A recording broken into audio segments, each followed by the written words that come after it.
la première étape, c'est notre équipe qui va intervenir à l'extérieur. Donc il va y avoir la partie terrassement, excavation, il va y avoir les fondations.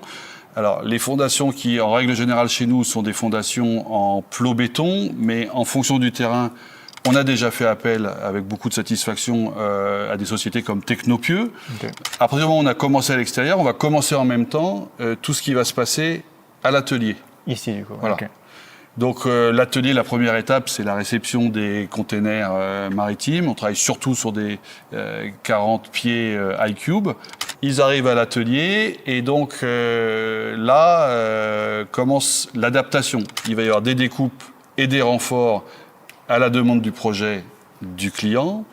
Ensuite, les containers vont être ramenés sur la plateforme de transformation qui est derrière nous, où donc là, on va les mettre à niveau, on va les assembler telles que la maison sera sur le terrain.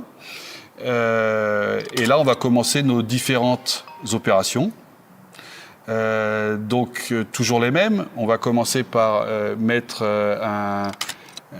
une série de platines sur les longerons bas, sur lesquels on va venir mettre une structure bois qui va être posée sur les platines, fixée sur les containers, réglée avec des équerres pour avoir le bon aplomb. Dans cette structure bois, on va venir mettre notre isolant extérieur. On travaille en général sur 120 cm, sur 12 cm de fibre de bois. Une fois qu'on a fait toute cette partie ITE, c'est-à-dire isolation thermique par l'extérieur, on vient mettre nos menuiseries. On va ensuite faire la charpente.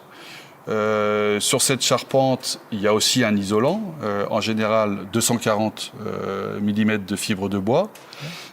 Sur cette charpente, on va venir mettre un platelage en OSB marin. Et le seul co-contractant qu'on a avec nous, parce que tout le reste on le réalise, c'est l'étancheur choisi par les clients. L'étancheur qui va venir mettre sa membrane PVC, préparer tout ce qui est sortie de toiture, les embouchures pour les eaux de pluie, etc.